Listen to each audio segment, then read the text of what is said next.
മലയാളത്തിലെ മികച്ച നടനായിട്ട് വീണ്ടും തിരഞ്ഞെടുക്കപ്പെട്ടത് മമ്മൂട്ടി തന്നെയാണ്. കുറേ നാളായിട്ട് സിനിമയിലൊന്നും അഭിനയിക്കുന്നില്ല.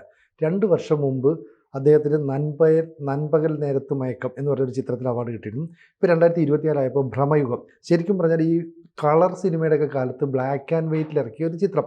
ഒരുപാട് പുതുമകളുണ്ടെന്നൊക്കെ പറയുന്നു. പക്ഷേ ഇവിടെ മമ്മൂട്ടിക്ക് ഈ അവാർഡ് കിട്ടുമ്പോൾ ജൂറി ചെയർമാനായിട്ട് വരുന്നത് പ്രകാശ് രാജ. ഈ പ്രകാശ് രാജിൻ്റെ ഒരു പ്രസ്താവന എന്ന് പറയുന്നത്, ദേശീയ അവാർഡിന് മമ്മൂട്ടി അർഹനായില്ലെങ്കിൽ ആ ദേശീയ അവാർഡ് സമിതിക്ക് ഭാഗ്യമില്ല. ഇപ്പോൾ മോഹൻലാലിന് അടുത്ത സമയത്ത് ഇന്ത്യയിലെ ഏറ്റവും മികച്ച സിനിമാക്കാരനുള്ള ഒരു പുരസ്കാരമൊക്കെ ലഭിച്ചിരുന്നു. അതുമായിട്ട് ഇതിനെ കണക്ട് ചെയ്യുന്ന ആൾക്കാരുണ്ട്. ഇവിടെ ഈ സംസ്ഥാന സർക്കാർ ഈ ദരിദ്രന്മാരില്ലാത്ത, അതിദാരിദ്ര്യമുള്ളവരില്ലാത്ത ഒരു സംസ്ഥാനമായിട്ട് കേരളത്തെ പ്രഖ്യാപിക്കുന്നു കേരളപ്പിറവി ദിനത്തിൽ. അതിൽ മമ്മൂട്ടി, മോഹൻലാൽ, കമലഹാസൻ മുഖ്യ അതിഥികളാണ്. എന്തോ കാരണങ്ങൾ കൊണ്ട് കമലഹാസനും വന്നില്ല, മോഹൻലാലും വരുന്നില്ല. അപ്പോൾ മമ്മൂട്ടി മാത്രം അതിൽ പങ്കെടുത്തെങ്കിലും മമ്മൂട്ടി സർക്കാരിനെ വിമർശിക്കുകയും ചെയ്തു. ഇപ്പോൾ പറയുന്നത് മമ്മൂട്ടി ആ പരിപാടിയിൽ പങ്കെടുത്ത് അപ്പോൾ തന്നെ തീരുമാനിച്ചിരിക്കുന്നു മികച്ച നടൻ മമ്മൂട്ടിയാണെന്ന്. ഈ സിനിമയെ ഇകഴ്ത്തി കാണിച്ചുകൊണ്ടല്ല പറയുന്നത്, പക്ഷേ അങ്ങനെ സംസ്ഥാന സർക്കാരിന് ചില താല്പര്യങ്ങളൊക്കെ ഈ പ്രകാശ് രാജിനോടും മമ്മൂട്ടിയോടും ഉണ്ടെന്ന് പറഞ്ഞാൽ നിഷേധിക്കാൻ പറ്റുമോ? അങ്ങനെ നിഷേധിക്കാനൊന്നും പറ്റില്ല. ഇതൊക്കെ അങ്ങോട്ടും ഇങ്ങോട്ടും താല്പര്യങ്ങളൊക്കെ ഉണ്ടാവും. ഇപ്പോൾ സജി ചെറിയാൻ അവാർഡുകളെ പറ്റി സംസാരിക്കുന്നത് ഞാൻ കേട്ടു. ഞങ്ങൾ മമ്മൂട്ടിയെ ആദരിച്ചു, മോഹൻലാലിനെ ആദരിച്ചു, ബേഡനെ പോലും ആദരിച്ചു.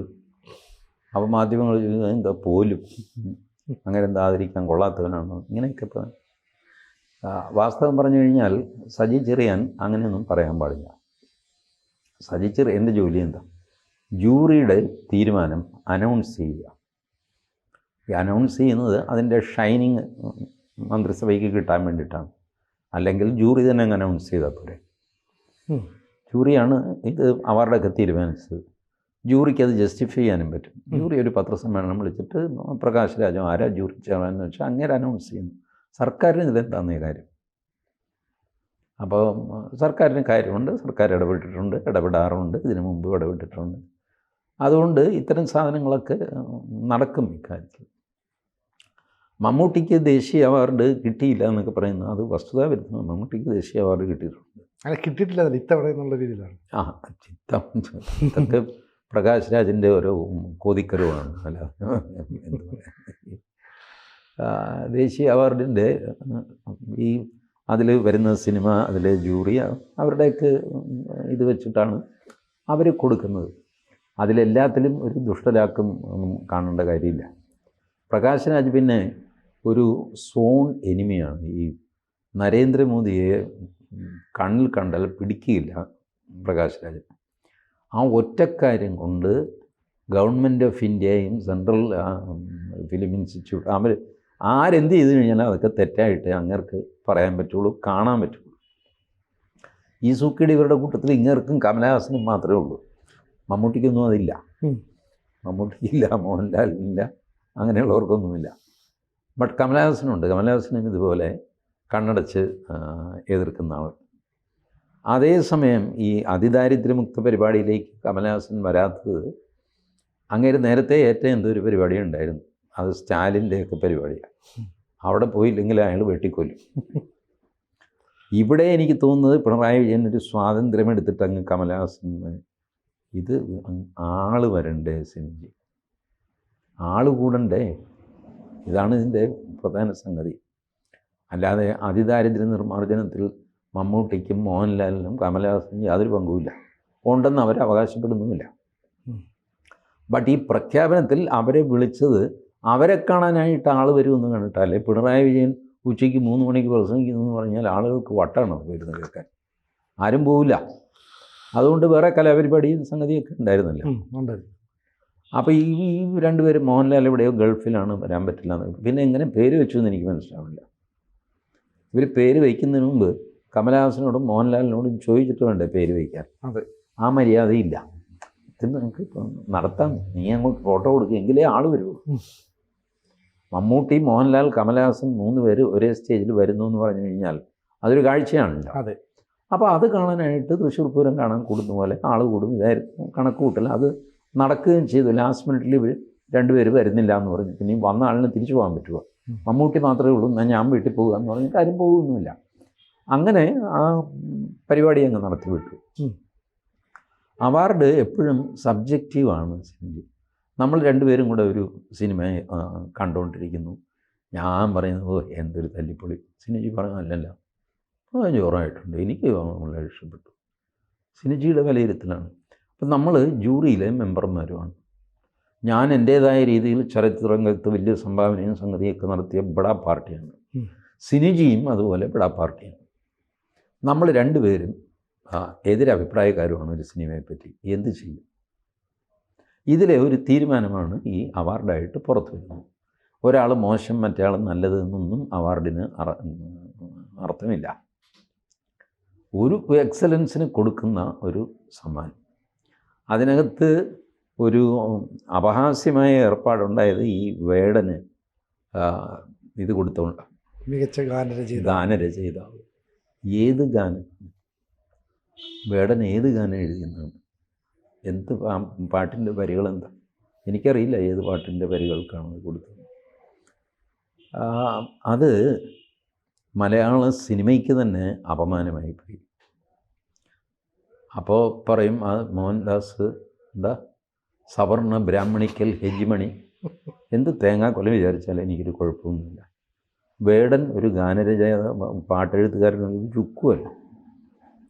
ഒരു ഫോക്ക് സോങ് പോലും നേരെ എഴുതാൻ അയാൾക്ക് കഴിവില്ല. അങ്ങനെയുള്ള ഈ റാപ്പ് എന്നൊക്കെ പറഞ്ഞ് എന്തെങ്കിലും ഒന്ന് എഴുതിയാൽ പോരെ. അങ്ങനെ എഴുതിയൊരു സാധനം അത് സിനിമയിൽ കാണും. അത് ഗാനരചയിതാവിൻ്റെ അവാർഡിന് അർഹമല്ല പാട്ട് ബൈ എനി സ്റ്റാൻഡേർഡ്. ഇത് ONVയ്ക്കും വയലാറിനും ശ്രീകുമാരൻ തമ്പിക്കും ഗിരീഷ് പുത്തഞ്ചേരിക്കും ഒക്കെ കൊടുത്തുകൊണ്ടിരുന്ന അവാർഡ് അത് ഫ്രം സബ്ലൈം ടു റിഡിക്കുലസ് ആയിട്ട് വേടൻ്റെ പോക്കറ്റിലേക്ക് ഇട്ട് കൊടുക്കുക. അയാളുടെ പേരിൽ ക്രിമിനൽ കേസ്, അതും മഹാമോശപ്പെട്ടൊരു ക്രിമിനൽ കേസ്, അതിൻ്റെ മുൻകൂർ ജാമ്യം, അതിലൊക്കെ നിൽക്കുകയാണ് അയാൾ. പോട്ടെ, അത് വേറൊരു വശം. കലാസൃഷ്ടി നോക്കുമ്പോൾ നമ്മൾ കലാകാരൻ്റെ തെമ്മാടിത്തരങ്ങൾ മാറ്റിവെക്കണം എന്നാണ്. ശരി, ആ സൃഷ്ടി തന്നെ എടുത്തു നോക്കുക. ഇത് വളരെ അപമാനകരമായി മലയാള സിനിമയ്ക്ക് അപമാനകരമായ ഒരു അവാർഡാണ് ഈ വേടന് കൊടുത്തത്. വേടന് ഇത് കൊടുത്തതിലൂടെ മറ്റെല്ലാവരും അപമാനിതരായി. ഈവൻ ഞാൻ പറയുന്നത് മമ്മൂട്ടി അദ്ദേഹത്തിന് കിട്ടിയ അവാർഡ് തിരിച്ചു കൊടുക്കണം. ഇതാണ് പരിപാടിയെങ്കിൽ ഈ സാധനം എനിക്ക് വേണ്ട. He must protest. ഇത് നിസ്സാര കാര്യമാണ്. ഏറ്റവും നല്ല ഗാനരചയിതാവ് എന്ന് പറയുന്നത് ഇതെന്താ ഈ സർക്കാർ ഉദ്യോഗം കൊടുക്കുന്ന പോലെ ലത്തീൻ കത്തോലിക്കന് ഇത്ര, ഈഴവർക്ക് ഇത്ര, മറ്റവർക്ക് ഇത്ര, മുസ്ലിങ്ങൾക്ക് ഇത്ര, ഇങ്ങനെ കൊടുക്കുന്നതാണ് ഈ അവാർഡ്. അല്ലെങ്കിൽ അവാർഡ് കമ്മിറ്റിയിലെ ജൂറിയിലെ, ഇല്ലെങ്കിൽ സാംസ്കാരിക മന്ത്രി സജി ചെറിയാൻ, ഇവർ ബോൾഡായിട്ട് പറയണം, എന്താ ഈ വരികൾ നിങ്ങൾ ONVയുടെ വരികളുമായിട്ട് താരതമ്യം ചെയ്യും. എത്ര മഹത്തായ വരികളാണ്, എത്ര അർത്ഥങ്ങളാണ് ഇതിൽ നിഗൂഢമായി ഒളിപ്പിച്ചു വെച്ചിരിക്കുന്നത് എന്നൊക്കെ പറഞ്ഞ് നിങ്ങൾ ജസ്റ്റിഫൈ ചെയ്യും. അല്ലാതെ വേടനെപ്പോലും ഞങ്ങൾ പരിഗണിച്ചു എന്ന് പറഞ്ഞപ്പോൾ അത് വ്യക്തമാണ്, പരിഗണിക്കാൻ കൊള്ളാത്തവനാണ് അവൻ. പക്ഷേ അവനെപ്പോലും ഞങ്ങൾ പരിഗണിച്ചു. ഇത് ഓർക്കാതെ സജി ചെറിയാൻ്റെ വായിന്ന് വന്നതാണ്. മീഡിയക്കാരതിൽ കയറി പിടിച്ചു കഴിഞ്ഞപ്പോൾ ആശൻ ഉരുണ്ട് കളിച്ച് രക്ഷപ്പെട്ടു. വാസ്തവത്തിൽ എനിക്ക് തോന്നുന്നത് സജി ചെറിയാൻ പോലും പ്രതീക്ഷിച്ച് കാണില്ല വേടന് ഈ അവാർഡ് കൊടുക്കുന്നു. ഈ ലിസ്റ്റ് കിട്ടി കഴിഞ്ഞപ്പം വീട്ടിൽ എന്തോന്നാണ് ഇത്? അല്ല സാറേ, അത് വേടൻ എന്തുമായിക്കോട്ടെ, ഇതൊക്കെ മോശമല്ലേ? കാരണം സജി ചെറിയാൻ വൈകുന്നേരം വീട്ടിൽ ചെല്ലുമ്പോൾ സജി ചെറിയാൻ്റെ ഭാര്യ പറയും, നിങ്ങൾ എന്ത് പോക്കൃത്തിനാണ് ഈ കാണിച്ചിരിക്കുന്നത്? ഇവർക്കൊക്കെ ഭാര്യയും മക്കളും ഉണ്ടല്ലോ, അവർ ചോദിക്കുമല്ലോ, അപ്പം എന്നെ ഈ കാണിച്ചു വെച്ചിരിക്കണേ എന്നാ തിരുവിതാംകൂർ ഭാഷയിൽ അവർ ചോദിക്കും. എന്ത് പറയും സജി ചെറിയാൻ? ഇടി അതൊക്കെ രാഷ്ട്രീയമല്ലേ, നീ ചോറ് വളർന്നു എന്നിട്ട് രക്ഷപ്പെടും. ഇതാണ്. ബട്ട് അപമാനിക്കലാണ് മലയാള ഗാനരചന വിഭാഗത്തെ അപമാനിക്കലാണ് ഈ വേടൻ അവാർഡ് കൊടുത്തതിലൂടെ ചെയ്തിരിക്കുന്നത്.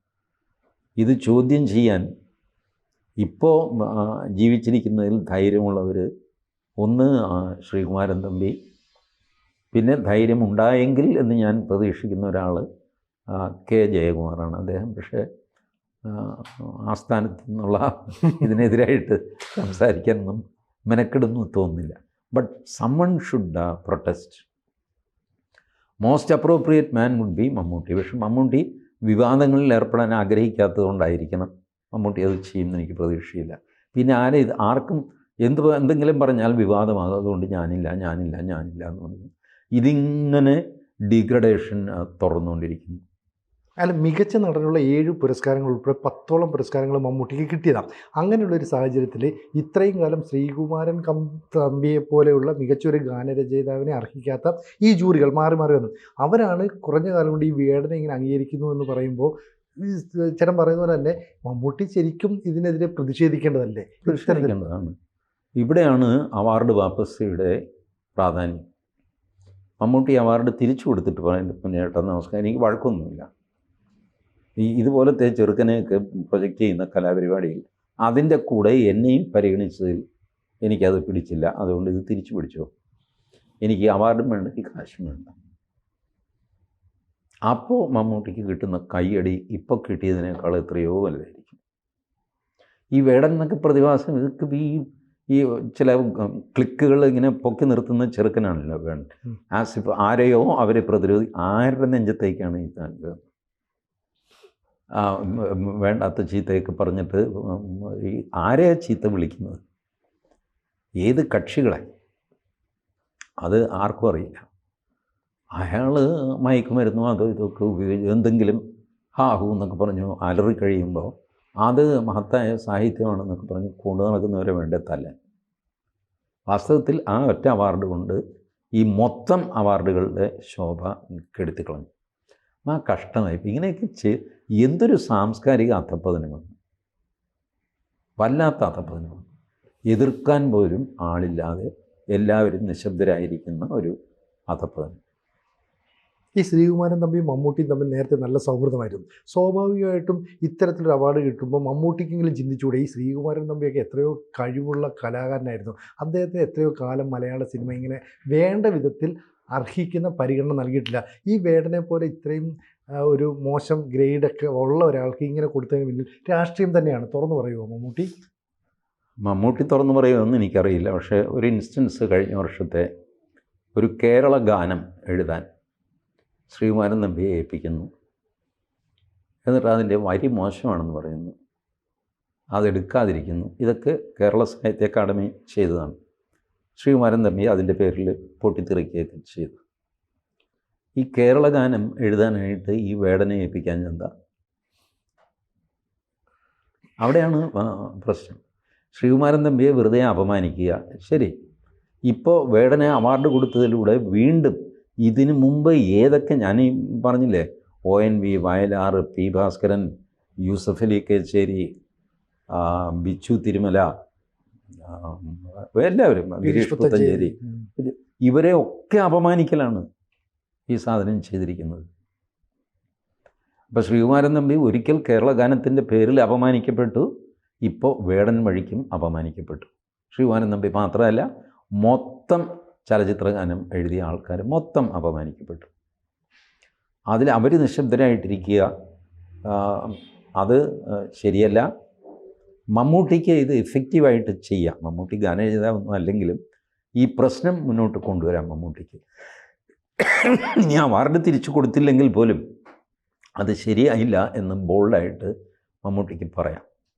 മമ്മൂട്ടിക്ക് നഷ്ടപ്പെടാൻ കാണികളൊന്നുമില്ല, അപ്പോൾ ഒന്നും സംഭവിക്കാനില്ല. ഇതൊക്കെ വെറും കെട്ടുകാഴ്ചകളാണ്. ആരെങ്കിലും ബോൾഡായിട്ട് ഇതിനൊരു തട്ട് കൊടുത്തു കഴിഞ്ഞാൽ ഈ ചീട്ട് കൊട്ടാരം തകർന്നു വീഴും. അത് മമ്മൂട്ടി ചെയ്യുമോ എന്നുള്ളത് ഒരു വലിയ ചോദ്യമാണ്. നമുക്ക് നോക്കാം. കൂടുതൽ വാർത്തകളും വിശേഷങ്ങളും നിങ്ങളിലേക്ക് എത്താൻ ABC മലയാളം സബ്സ്ക്രൈബ് ചെയ്യുക, ബെൽ ബട്ടണും അമർത്തുക.